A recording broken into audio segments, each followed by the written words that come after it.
picky or choose specific things to run. And Christ, the dragons. Oh my god. Can you tell everybody that your career before photography? Yeah, so my career before, I studied law at university. I did the bar, and then I worked in the civil service in project management and policy.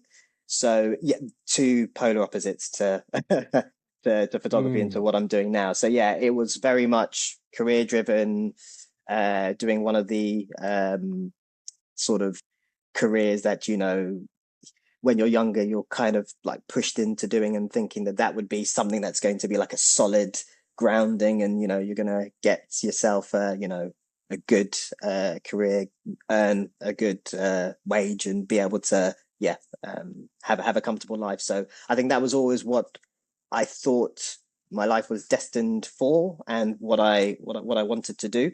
And to be honest with you, I did really enjoy it. I think the way my brain, I've got this weird and wonderful brain where I'm very analytical. So I think of things and things pop into my head, and I like to solve puzzles and work through scenarios. So I think law for me was very well built for me to do that. I really did enjoy it, but I wasn't getting that career fulfillment that my other peers were when they were doing the same thing that I was doing. I just looked at them and I could see the passion that they had for law, if you can have a passion for law, just wasn't there for me. So I always had that question as like, why am I not as happy doing this as these other people are? Why am I not pushing myself as much as I think I should be?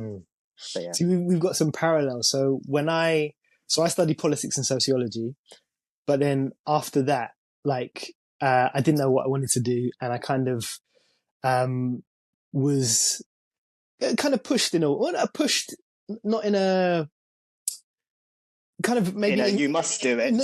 Not in a you must, but it was almost like in the back of my head I had an expectation that my family would want me to do this. So I then did the postgraduate diploma in law, with a kind of view to becoming a lawyer.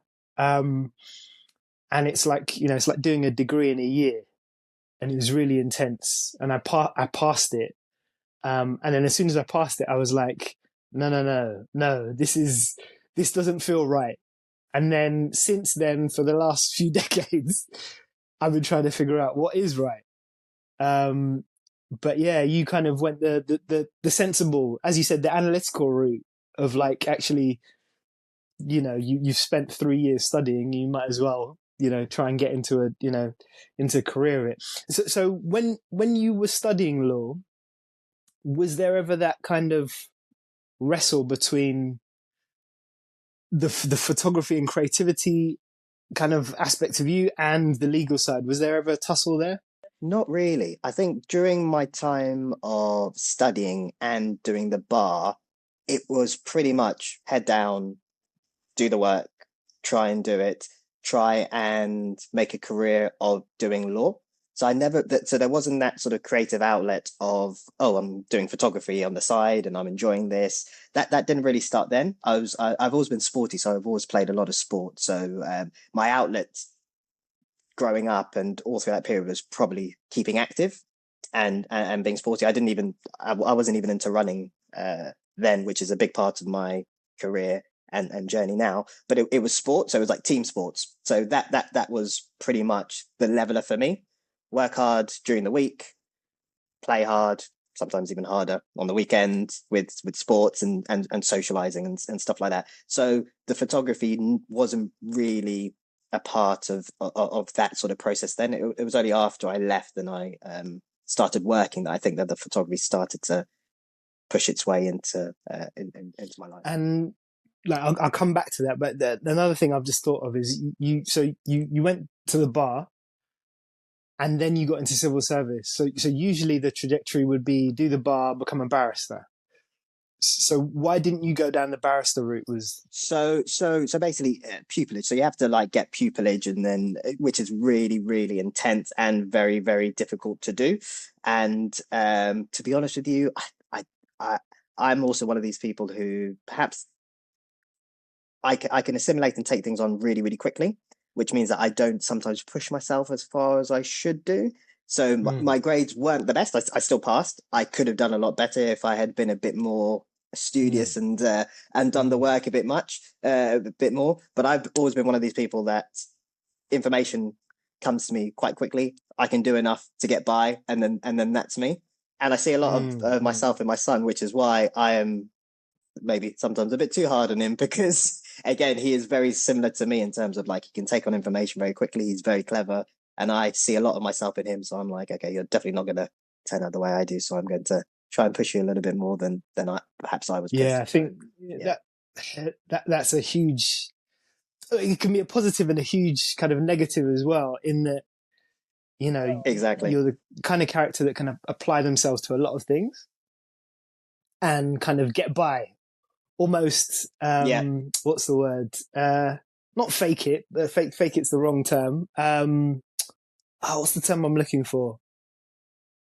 I feel similar when I was studying law, in that yeah, like whilst I was studying it, I was like, oh, this is not really for me. But I passed it. I went through the kind of the intense year of yeah, doing it, and it's like now looking back, it's like I sometimes think that I have the ability to learn a lot, yeah, learn complex things, yeah.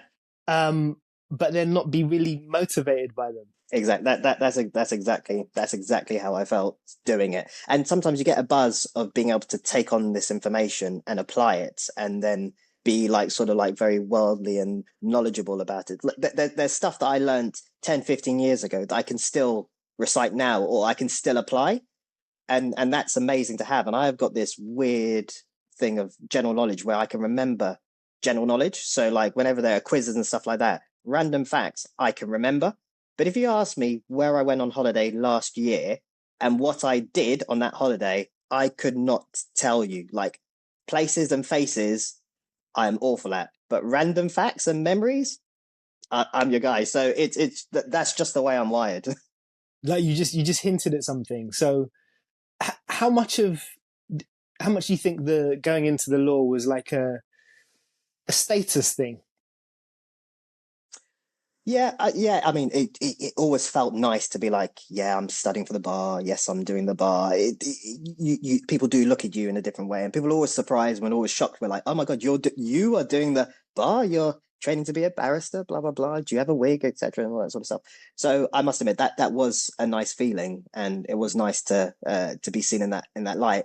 But ultimately, I just wasn't getting any satisfaction from doing it. Like I said, I learned a lot of things. It's shaped who I am, the way I think.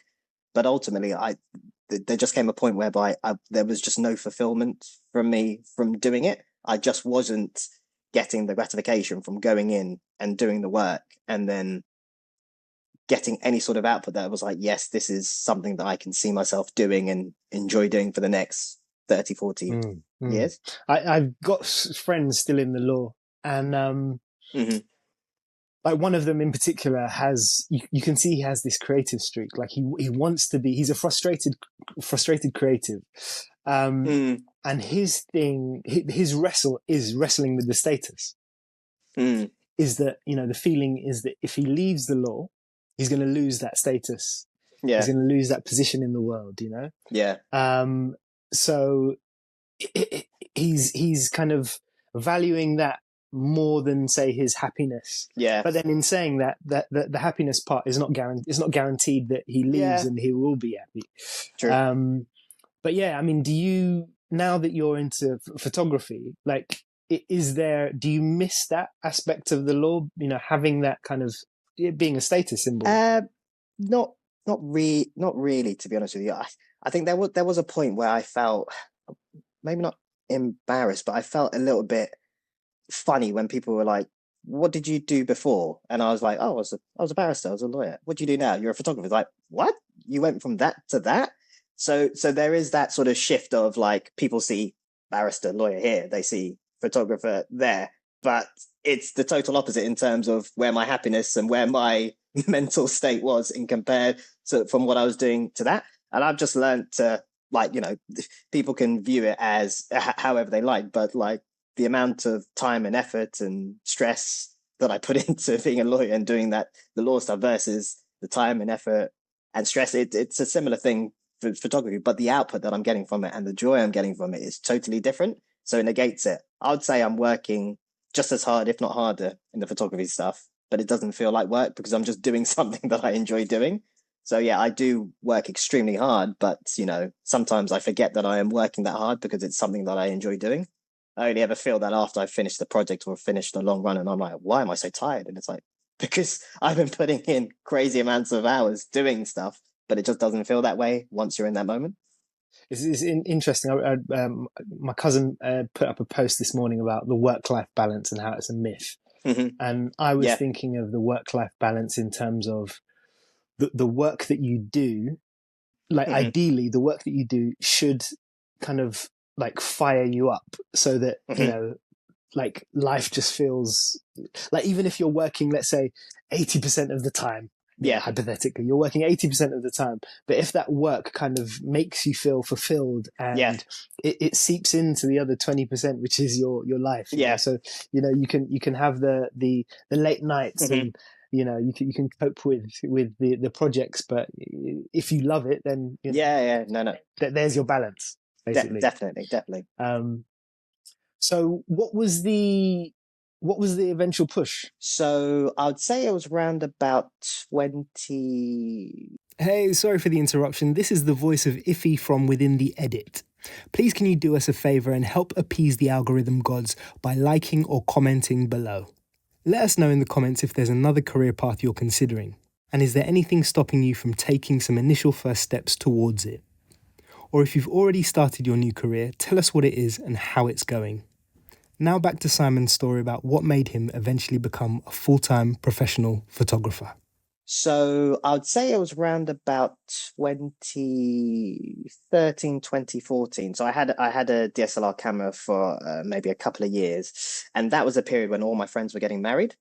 So I would always have my camera with me, and I would take it to various weddings and events and stuff like that. And I took some photos at one wedding, and I gave the photos to my friend, and I was just like, "There you go." I was never charging or anything like that. And he was like, "These are really good. Like these are better than the guy who I paid to do this. You should really seriously consider like doing this. Like just even part time, just as a thing." And I was like, "Do you know what? Yeah, maybe I'll give it a go." So from there, I basically set up like a small website. This was, I think, pre-Instagram days, so I had like a crazy basic website. Put some photos on there. Facebook was big back then as well, so I set up a Facebook page, and yeah, I just started doing smallish weddings and events, and it sort of like just built up from there. So yeah, predominantly I started as a wedding photographer doing events, and yeah, it kind of snowballed from there. Okay. And now, what's your favorite thing to capture? Because I know you do the wedding stuff, but obviously fitness is part of your passion. So I still do weddings and events, not as many weddings as I did before, but it's predominantly running, so fitness, so anything movement orientated. So I started running in like 2016, just randomly one day. I used to work in Victoria, live in Hackney, and the run from from Hackney to Victoria was, I think, like 4 miles, 4.5 miles, something like that. And I was getting really frustrated with the transport to and from, and I was just getting really annoyed because the trains were always delayed and I was always late. So I just thought, let me just run into work. So I ran into work and I just really, really loved it. The freedom, the ability to, get fit and get exercise. I've never done any sort of long distance running at school. I was always a sprinter or in the relay. So most I ever done was like 200 meters. But yeah, I just fell in love with running. And yeah, that's when my running journey began. So 2017, I did London Marathon. And throughout this whole period, I was running on my own. So I didn't join any run crews, any run clubs. I was purely one of these guys who went on the app, looked at a training plan, followed the training plan, ran on my own. I just thought running was a solo sport. So Mm. that's what I did. And I was Mm. enjoying it, did London, got to mile 19, wheels fell off. Obviously, my training didn't prepare me enough for that. And then I got to mile 21 where Run Dem Crew were. And I just saw these guys and were like, who are these people? Like music, Yeah. atmosphere, graffiti on the floor, stencils. And like they were just like literally pushing me through to the rest of the marathon, and I was like, God, I need to run with these guys. So my first ever group run was with Run Dem Crew. It Mm, took me like 3 months to pluck up the courage to actually run with them after mm. London Marathon, but I did. And then that following year, they were looking for people to take photos at mile 21. And I was like, look, I've only ever done weddings and events, but I'd love to Mm. come down and help in anywhere I can. So that was the first time I ever taken photos of runners. And then something just clicked. And then my path just went down, Mm. capturing movement and runners and running and just the whole thing around, yeah, getting your body active. So have you? So how much of your work is like kind of wedding photography, and how much of it is fitness and running? So I'd say now wedding stuff is maybe 10%. For real? Fitness stuff is about 80%, and the other 10 might be events and other things. But yeah, I'd say running, movement, fitness, about 80% of what I do. Wow. So I guess, so I assume then you're working for big brands then. So brands, running brands, products which are like, health products, bars, drinks, all those sort of things, clothing, footwear, all that sort of stuff. Yeah. The majority of stuff I do is like with run clubs as well. So if there are running events, because I'd say my USP is that I run and shoot at the same time. So I'll be running whilst taking photos. So merging the two things which I love, which again, I just sort of fell into doing. I just thought one day it would be nice for me to run and try and take photos. And yeah, I kind of like got a knack for it. You've lucked out, because I hear a lot of the time when it comes to photography, and also in my case, I tried to get into videography, Mm, and there's there's the creative freedom that you have, hmm. which is very fulfilling, very kind of, it drives you, when you have Yeah. that creative freedom. And I think a lot of creatives, when they're almost forced, or, or to do something that's not in their, it's not their route. Hmm. Maybe a brand, or somebody, a client is basically has a vision, Yeah. and they want you to deliver on that That vision. vision. Yeah. Um, and a lot of the time that makes photographers, videographers, creatives in general really Mm, frustrated with the journey. But you seem to have lucked out, because you've paired the running with the yeah. photography, like two passions of yours. Yeah. Um, It's like I said, like if you said to me 10, 12 years ago that you would be running for starters, I'd have laughed at your head, laughed right in your face, because I never ever envisaged running at all. And then, yeah, like you say, to be able to merge the two things I really enjoy doing, like I just have this freedom of when I'm running around and capturing stuff. And the thing is, the camera becomes like an additional part of me, because I'm never really looking at looking through the viewfinder. I'm just basically capturing it on feel kind of thing. So like I'm feeling what the camera's doing, and I'm snapping away, and I'm weaving in and out from the hip, and I'm weaving in and out, and I'm looking at angles, and I in my head I always have a picture of what I think I'm capturing. And it's only until I get home and look through it that I'm like, okay, I have captured it. Yes, I got it. Or, oh no, I didn't. I've got a pin sharp image of a bin in the background and a fuzzy runner.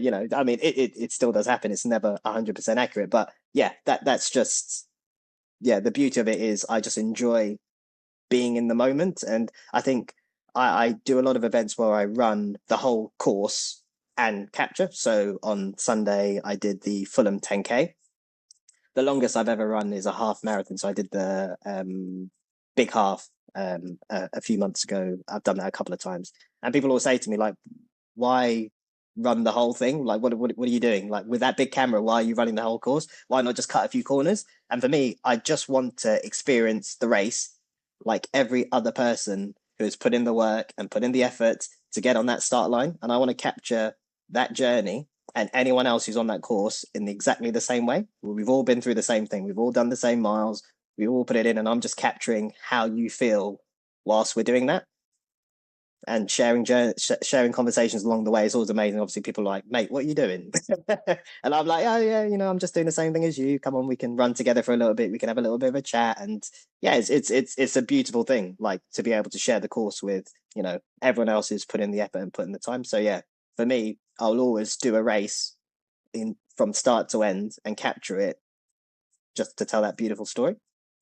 So that is true documentary style. Mm. You're part of the subject as well as, capturing the subject. And I think that's why I'm booked to do certain events, and that's how I market myself, being like I'm telling the story from within the race itself, because there's some amazing photographers who are on the sidelines getting shots from out within, but I'm able to get shots of the runners fully immersed in the race, as well as the people who are cheering from the sidelines as well, and you just can't get that shot if you are with them on the sideline as well. So it's just the way it's documented. It's just such a unique perspective, and I think a lot of brands and a lot of companies look at that and go, "Oh wow, okay, I've never seen our race being captured that way. We'd love for you to do that, so we can get that unique perspective of almost what it's like for a runner to run in the race, what they're feeling, what they're seeing, how it looks." And like I say, yeah, I just kind of fell into that role, and it's something which I totally totally love. Do you think of the longevity of that? Well, this is the other thing. I mean, I'm not getting any younger, and people are getting faster. I am now. I've just come back from a 5K run this morning as well. I'm trying to get myself out there, active, doing the strength work, just to keep myself able to do the mileage. Because what was happening, I think maybe a year ago, was I was doing all of these running events, and that was the only running I was doing. So it was quite difficult on the body to keep up. But I am doing a lot more running now. I'm seeing a physio. I'm looking after my body to ensure that I can, for the next few years anyway, keep this going. Longer term than that, I need to figure out what I'm going to do in terms of being able to capture it in the same way, but also know that my time might need to be a little bit more divided, or I need to be a little bit more picky, or choose specific things to run. And Christ, oh my god! Actually, keep that in. I was going to warn you, but I thought you knew. I did not. I did not. That's going to make a good viral clip. Yeah. So I can't even remember what I was saying. Longevity. Longevity. Yeah. So yeah, we'll see. Okay. Yeah, Cat's thrown me a little bit as well.